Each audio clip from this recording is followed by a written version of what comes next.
يمشي التراب. آج بھی آپ دیکھیں کہ لوگ اپنی دولت اپنے سٹیٹس کے سمبل کے طور پر کون سی جگہ دکھاتے ہیں گھر میں؟ Drawing room. مجلس ہے نا، وہ مجلس کی جگہ ہے، مجلس پہ بات ہو رہی. اور وہ فقیر ہے جس کے گھر میں ڈرائنگ روم ہی نہیں ہے، یا اس کے ڈرائنگ روم میں کرسٹل نہیں ہے اور خوبصورت ڈیکوریشن، مہنگے مہنگے بیکار پیس نہیں ہے. مجھے کبھی سمجھ نہیں آتا کہ ہزاروں روپیہ ان چیزوں پہ کیوں لگاتے ہیں لوگ. نہ ان میں کھا سکتے ہیں، نہ پی سکتے ہیں، نہ اس سے کچھ حاصل ہوتا ہے. یہ صرف رکھنے کے لیے ہوتے ہیں بس. آمدنی کا ایک بڑا حصہ صرف ایسی چیزیں خریدنے میں لگ جاتا ہے. عموماً آپ دیکھیں کہ آپ خود اپنے ڈرائنگ روم میں نہیں بیٹھتے. صرف یہ ڈرائنگ رومز اس وقت کھلتے ہیں جب کوئی اچھے خاصے سٹیٹس کے لوگ آئیں، ورنہ درمیانے لوگوں کو تو لابی میں بھی آپ بٹھا لیتے ہیں، بیڈ روم میں بھی لے جاتے ہیں. لاکھوں کروڑوں روپے لاک اپ میں ہوتے ہیں. صرف اس وقت کھلتا ہے جب نمائش کرنی ہے دولت کی. ہم قرآن پڑھ لیتے ہیں، ترجمہ بھی پڑھ لیتے ہیں، لیکن اپنی زندگی کی طرف نظر ہی نہیں جاتی کہ ہم کر کیا رہے ہیں. خود اپنا تجربہ بتائیں تو زیادہ اچھا ہے. میں جناب پاکستان سے تعلق رکھتی ہوں، میرے ہسبینڈ عرب ہیں، اور الحمدللہ میں تقریباً شادی کے 1 مہینے کے بعد ملک سے باہر چلی گئی. تقریباً 20 سال میں وہاں رہی.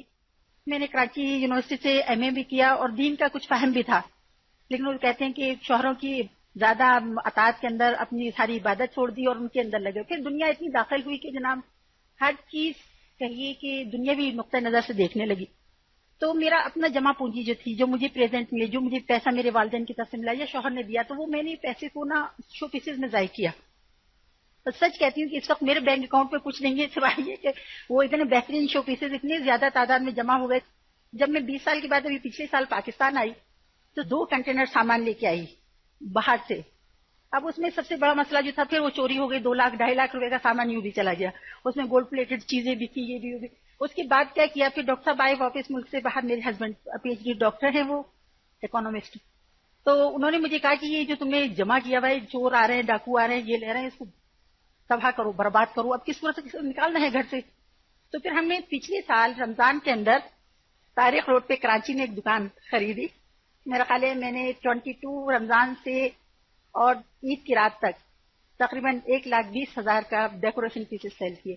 ہم سب خود ہی اسی دکان کے اوپر کھڑے ہوئے، ہم نے سیل کی چیزیں، اور الحمدللہ وہ اتنی چیزیں بیچنے کے باوجود ابھی بھی اتنی تعداد میں وہ چیزیں وہیں پہ موجود ہیں اسی دکان کے اندر. اب ڈاکٹر صاحب نے کہا اس دکان کو سیل کر دو، ہمیں اس کی ضرورت نہیں ہے، ہم اسلام آباد شفٹ ہو گئے.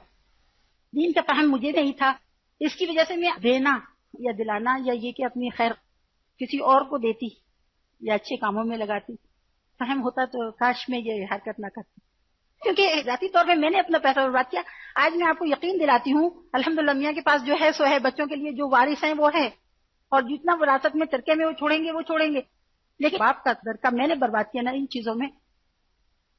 یہ اکثر عورتوں کی کہانی ہے کہ ہمارے شوق بس انہی چیزوں تک محدود ہیں.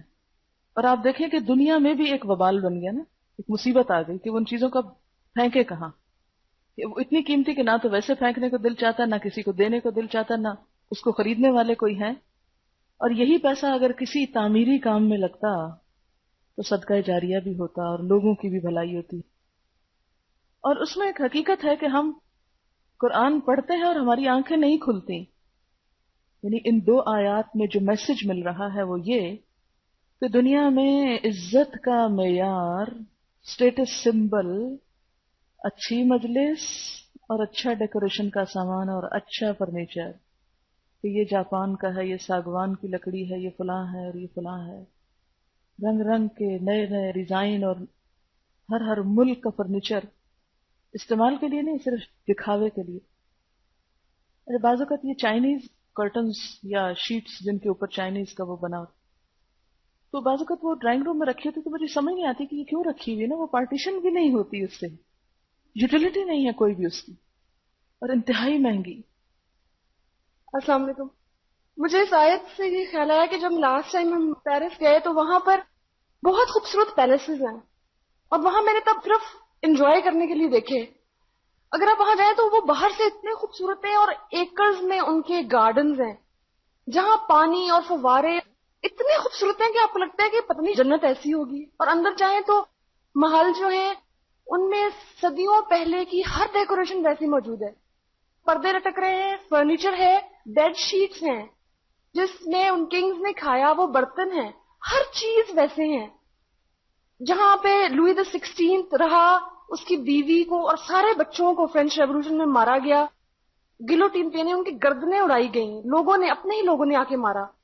اور مجھے وہاں کبھی یہ دیکھ کے احساس نہیں ہوا تھا, اور آج ہی آیت پڑھ کے مجھے لگا کہ وہ کتنے خوبصورت منظر, وہ کتنے بڑے لوگ اپنے زمانے کے تھے, وہ کتنی خوبصورت بستیاں تھیں.